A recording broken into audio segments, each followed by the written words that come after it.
Aujourd'hui, la famille de René de la Portalière s'est réunie pour découvrir le message qu'il a choisi de transmettre à ceux qui viendraient bien après lui.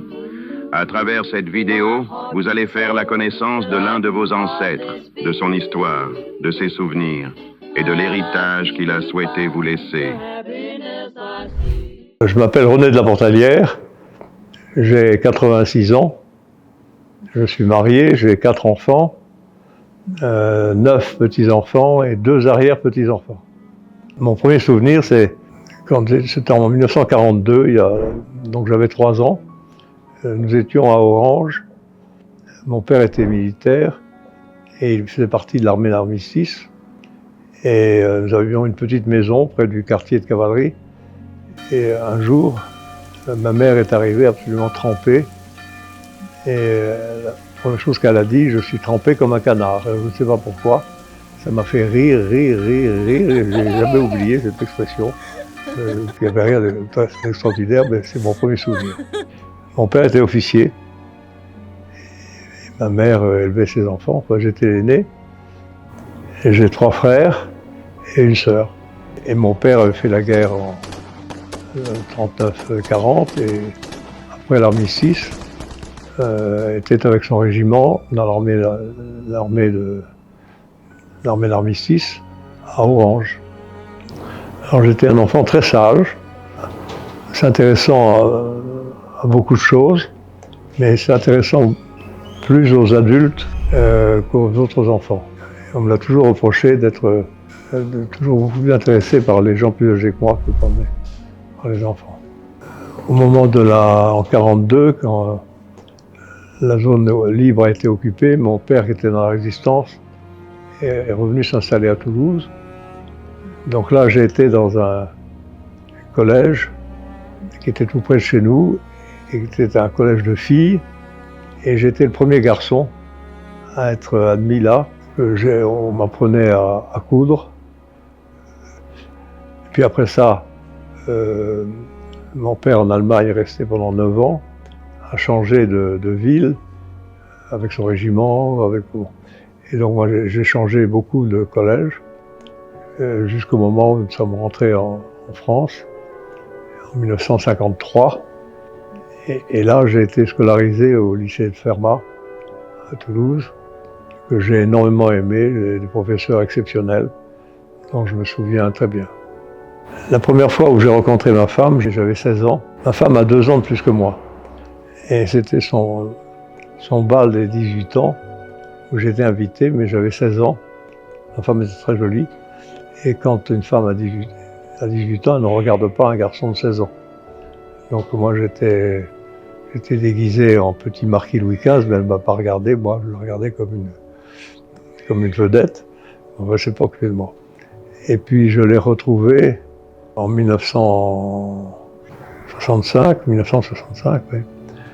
Donc, et là j'avais 26 ans, donc 10 ans plus tard. Et là j'étais officier, et elle était en Allemagne, chez une de ses cousines germaines qui avait épousé un officier du régiment qui était lié au nôtre. Et à la fête de ce régiment, il y avait entre autres un concours hippique. Et je suis arrivé, moi, de mon propre régiment avec mon cheval. Et donc elle était dans les tribunes. Et moi, j'ai fait deux parcours où j'ai été éliminé les 2 fois. La première fois parce que j'ai fait 3 refus.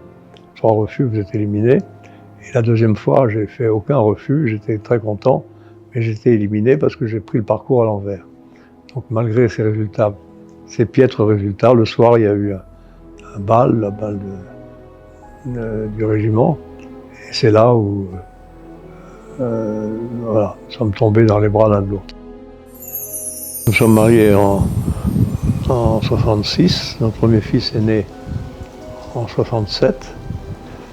Et c'est assez amusant parce qu'il n'arrivait pas à naître. Ma mère était venue, c'était à Versailles, nous habitions à Versailles. Ma mère est venue pour aider sa belle-fille, ma femme, à la naissance, et puis elle ne pouvait pas rester sans arrêt, il naissait pas. Et juste avant le départ de ma mère, nous avons été ensemble, ma femme, ma mère et moi, voir la Grande Vadrouille. Nous avons beaucoup rigolé, beaucoup aimé. Et du coup, l'enfant est né le lendemain. Donc c'est un enfant de la Grande Vadrouille. Voilà. Le plus moment de ma vie, c'était d'abord mon mariage avec ma femme. Et après, il y a eu l'aîné, un garçon, puis après, il y a eu 2 filles. Puis après, il y a eu un autre garçon, 10 ans, qui avait 10 ans de moins que son frère aîné. Et les 2 garçons sont devenus prêtres. Et les moments les plus beaux de ma vie, après mon mariage, ça a été le jour où ils sont devenus prêtres, l'ordination de mes frères, de mes fils. En tant que parents, c'est que pour nous, le plus important, c'est que nos enfants soient heureux. Et les moments les plus difficiles de notre vie, c'est quand nos enfants ont eu des passages malheureux. Alors, ce n'est pas le cas de ma dernière fille, qui a eu 5 enfants, et qui jusqu'à présent a été très heureuse. Ça a été le cas de ma fille aînée, qui a divorcé. Et donc ça a été très dur pour elle, et donc très dur pour nous. Et puis pour nos 2 fils, dans leur vie, il y a des hauts et des bas. Et quand ça a été bas, ça a été très dur pour nous. D'autant plus dur que les moments hauts étaient vraiment très beaux. Après le lycée Fermat, je suis parti faire Sciences Po à Paris.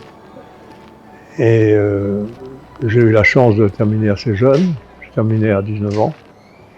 Et là, je n'ai pas pris de sursis pour continuer les études, préparer l'ENA ou je ne sais pas quoi. Je voulais absolument aller en Algérie. J'ai terminé à Sciences Po en 1959. Et c'était la pleine guerre d'Algérie. Et donc je suis parti faire mon service militaire à Orange. Ensuite, j'ai été à Saumur, où je suis sorti sous-lieutenant de cavalerie. Et à partir de Saumur, j'ai choisi de partir pour le Sahara, où j'ai vécu donc 2 années, les 2 dernières années de la guerre d'Algérie. Oui, il y a une première partie où j'ai été avec mon peloton chargé d'assurer la protection de regroupements de nomades. Donc on avait, pour éviter les contacts entre les nomades et les rebelles, ils avaient été regroupés dans des camps entourés de barbelés. Et sur 14 hectares, vous avez 5000 nomades avec leurs familles sous des tentes, avec leurs chameaux, avec leurs chiens, avec leurs brebis, leurs troupeaux. Et c'était des conditions de vie épouvantables, jusqu'au moment où une des tribus a choisi de se décider pro-française. Donc elle a été armée pour se prendre, et on les a rendus à la liberté. Je suis parti avec cette tribu pour le Grand Sud, et là ça a été une autre vie beaucoup plus heureuse. Et puis après ça, j'ai été dans une autre unité, qui est une compagnie saharienne, où là j'ai eu un commando de chasse qui était composé de 70 hommes, dont 60 Charamba. Charamba, c'est une tribu, une grande tribu du désert, et là, très fidèle. Et là, j'ai eu une année de guerre, et qui s'est terminée malheureusement au moment du cessez-le-feu par... j'ai refusé de désarmer mes hommes, donc j'ai été relevé de mon commandement, envoyé à 500 km de là, et c'est à ce moment-là où, malheureusement, un certain nombre de mes hommes ont été arrêtés et massacrés. Donc c'est une période qui a été très dure dans ma vie. Après ça, j'ai été militaire pendant 7 ans. Ensuite, j'ai été 14 ans au Crédit Lyonnais. Ensuite, j'ai mené un combat libéral.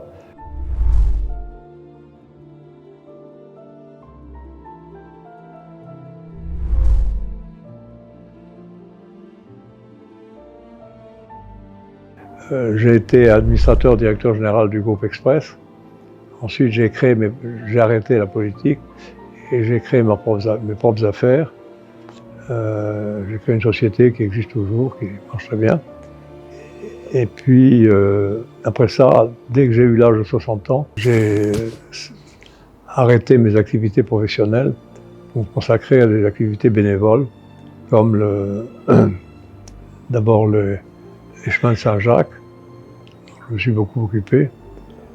Et ensuite, je suis entré à l'Académie des Jeux Floraux à Toulouse, qui est la plus ancienne académie littéraire du monde occidental, et où là j'ai préparé le 7e centenaire de notre académie, et j'ai fait rentrer à cette occasion-là une quinzaine des plus grands poètes de langue française du monde entier, c'est-à-dire Congolais, Belges, Québécois, Tunisiens, Algériennes.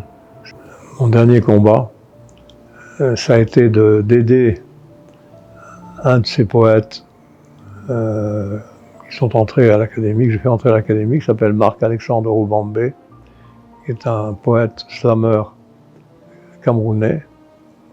Et avec quelques amis, nous avons créé une société pour financer un appel à la paix et à la jeunesse qui lance avec un groupe de 60 poètes dans le monde entier. Alors, la valeur qui m'a toujours guidé, c'est la liberté. J'ai jamais été dans les normes, jamais. Mon père avait un grand respect pour ce que j'avais envie de faire. Il m'a toujours laissé faire ce que j'avais envie de faire. Et quand je suis devenu adulte, j'ai jamais accepté de faire des choses qui sont contraires à ma conscience ou contraires à ce que j'avais envie de faire. J'aimerais que ma famille se souvienne de moi comme quelqu'un qui s'est toujours battu pour la liberté et qui s'est toujours battu avec amour. J'aimerais laisser à mes enfants et petits-enfants et arrière-petits-enfants le message suivant, c'est qu'ils ont en eux tous toutes les ressources pour vivre correctement dans leur vie et affronter tous les changements auxquels ils seront confrontés. 80% des services et des produits qui existent aujourd'hui n'existeront plus dans 20 ans ou dans 30 ans, et 80% des services ou des produits qui existeront dans 30 ans n'existent pas aujourd'hui. Donc, tous ceux qui vous font de la prévision pour votre carrière, etc., tout ça, pour moi, ça ne rime à rien. Il faut être blindé, fort, solide, confiance en soi, et les circonstances feront que ils seront dirigés là où ils vont aller. Et le deuxième message important, c'est qu'il n'y a jamais de choses négatives ni de choses positives. Il n'y a jamais d'échec et il n'y a jamais de réussite. C'est la manière dont on prend un échec qui va le rendre positif ou négatif. C'est la manière dont on prend une réussite qui va la rendre positive ou négative. Voilà. On doit être indifférent à ce qu'on considère comme un échec ou une réussite. Ce sont des faits. Et c'est à partir de ces faits-là, la manière dont on les prend, on est guidé. Quand une porte se ferme, alors qu'on espérait beaucoup passer par cette porte, ben ça prouve qu'il y a une autre porte qui s'ouvre et qui sera meilleure.